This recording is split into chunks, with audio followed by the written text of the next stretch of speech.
Are there any questions on that first one? Let's do. Everybody doing all right?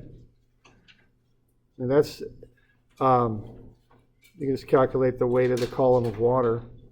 How about this one? Questions? Second one?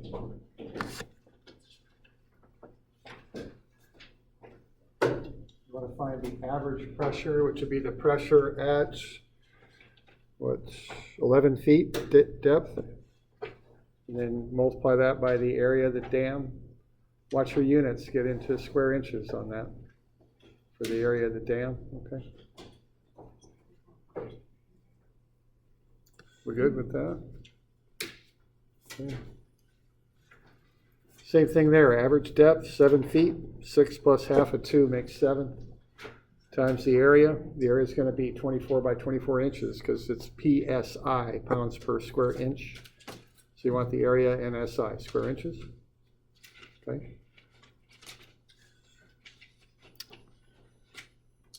Okay, we're good with that? Those are the first three.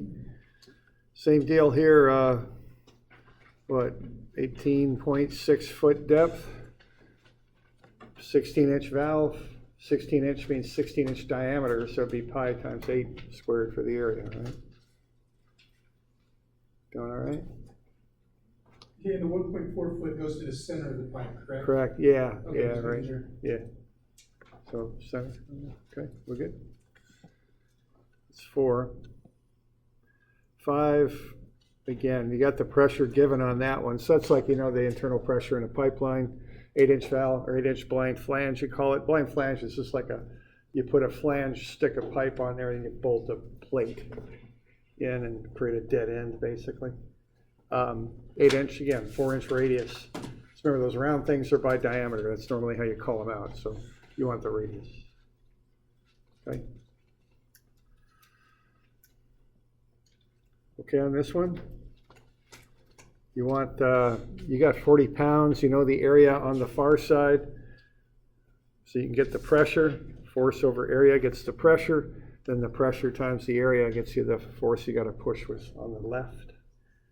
Okay, so that one's not like depth to pressure. It's just you're given the force, so you back your way into the pressure.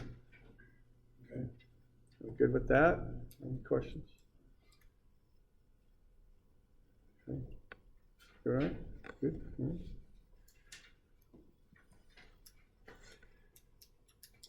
All right. This one, you know, that buoyancy force, you just take the volume of water, or excuse me, the volume of the object, because what that thing's doing is pushing 4 by 4 by 1/12 of a foot. Stay constant units here, consistent units. So you want feet on that. So 4 feet by 4 feet by 1/12 of a foot. An inch is 1/12 of a foot. And that'll get you 1.333 cubic feet. That's how much water is getting pushed out of the way by putting that gate below the water.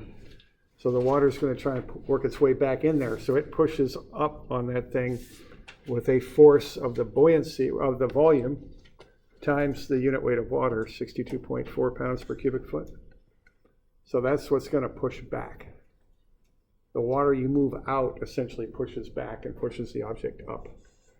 This is the basic idea behind why things float. Push the water out of the way, it pushes back up. Okay. All right. So you're going to have the weight of the object down, the buoyancy force up. The difference will be the net force, net weight. Okay. All right.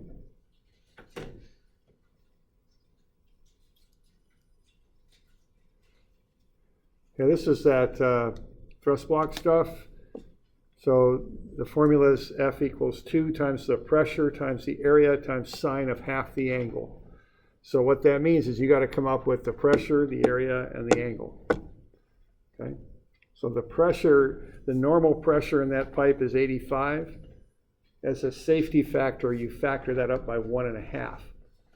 That way you're designing something that's sure not to break. Okay. That's called a safety factor. Okay. The area just be pi r squared. That's just the area of the 8-inch pipe. The angle's 90, so you use 45, half of 90 before you do that sine. When you go sine of 45 on your calculator, you ought to be coming up with something like 0.707, something like that. Okay. So that gets you how much force is going to be on that bend. Divide that by what the soil can handle, which in this case is 3,000 pounds per square foot. You'll come up with the required area on the thrust block. So that back end of the thrust block has to have an area of a little bit more than 3 square feet. So, you know, if you're putting that in there, you might go 3 feet by a foot or something like that. Okay? That gets you the required area on the back side.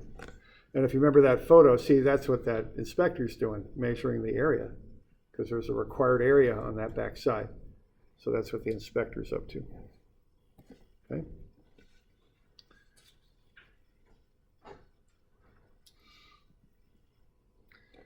All right, and then the last one, I'll just let you kind of figure that one out. Again, that's one of those ones that I just throw in there for the good of the order, you might say. I don't know. Okay. So, you doing all right with that? Any questions? Okay. And I'm just covering calculating I just think it's buoyancy force is what you're after on that. Think about what it's going to require to make the thing float. And then think of the buoyancy force that's going to be needed to make that happen. Okay. All right.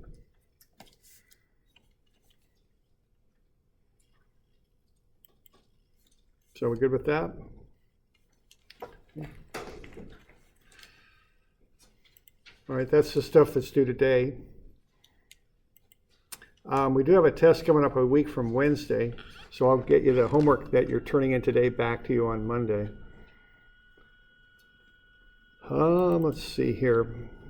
So what I handed out to you here in class was just some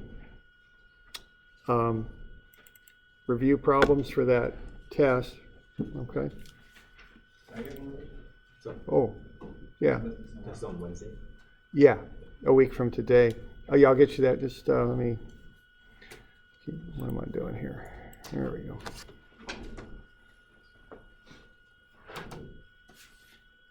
Everybody got one of these? You got one? Yeah.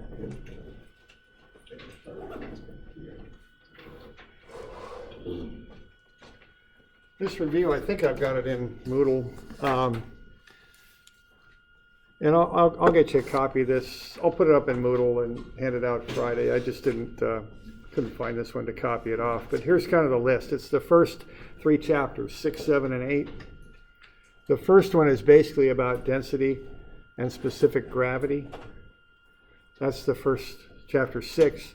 Chapter 7 is about pressure. The main things on there is just that basic depth to pressure relationship that you don't want to overcomplicate. 1 foot of water is 0.433 psi. 1 psi is 2.31 feet of water. We also got into doing vacuums a little bit. And then we had some other kind of special topics there. Well depth, using an air bubbler gauge and a manometer. Okay. And then the last chapter is force, which is weight, which is also pressure times area. And then we had 3 special topics there: hydraulic jacks, buoyancy, and thrust blocks. Okay.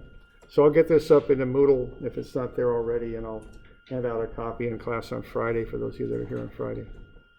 All right.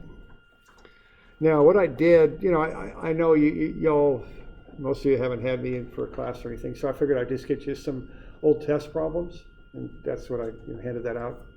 Okay. Now, the thing is, this gets you some idea what the test might look like, but please do not just do these problems and say, yeah, I know everything. Look at the list of stuff. Okay. I could pick stuff off the list that may not be on this review. All right. So the intent of the review isn't to say just do the review and you're good. The intent of the review is so you can look at it and say, oh, this is kind of what the thing's going to look like, okay? So look at the topics on the list to study. And look at your old homework problems. I mean, that's really the way to do it, okay? So be thorough in how you study. Just don't look at that list, okay? The first couple there are kind of conceptual, you might say. So all of the things being the same, who's going to be able to pull water up higher in a straw? somebody in Samoa, which is right at sea level, person at LBCC, or a person in the Himalayas, okay? And I'll let you, we'll go over this maybe Monday. That's the last bit before the test. So that's something to think about. The next one is a kind of a jack kind of problem, hydraulic jack, which if you push down at A, which one of those pistons will exert the biggest force? Which one of the pistons will move the farthest? Okay. All right, there's just a basic piezometer problem there that uses the idea of height to pressure, and it also has specific gravity in there. Okay, that first one, right? The second one is a vacuum problem. 7 inches of mercury vacuum is how many psi-G and how many feet of water barometer. Third one, find the force on the window, kind of like what we just went over. And the last one's a manometer problem. Okay, so just some examples. You know, the stuff that normally on these things, I'll have some sort of problem like that where you use height and convert to pressure. That's such a basic relationship that's commonly on these tests. It's pretty typical for me to have one of these vacuum kind of problems, just so you know how to handle those with that chart that I gave you. And then a force problem, you know, those are things I'm sure you'll see. There'll probably also be some sort of density problem on there too. Those are the main topics that we're going over. All right. So I just wanted to get you that review so you had it. Like I said, I'll hand that list out. Try and get that out here. Oh, let's see. If the Wi-Fi was good, I'd just print the thing up for you right now. I'll try, but I've had trouble with the Wi-Fi here in the past. So what are we going to do? We're going to print current slide. I'm going to pick, not that printer, I think I'll go with this one. That one. Is it?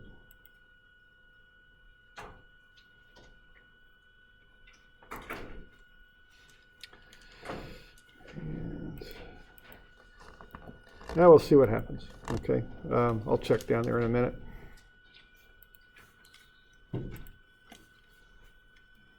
So, got any questions on either that? Kind of run over the homework there, or this test review stuff. That's a week from today, right? And it's going to look a lot like homework problems. That's what it's going to look a lot like. Okay. And let's see, just to kind of clarify, I'm sure there'll be a density kind of problem on it.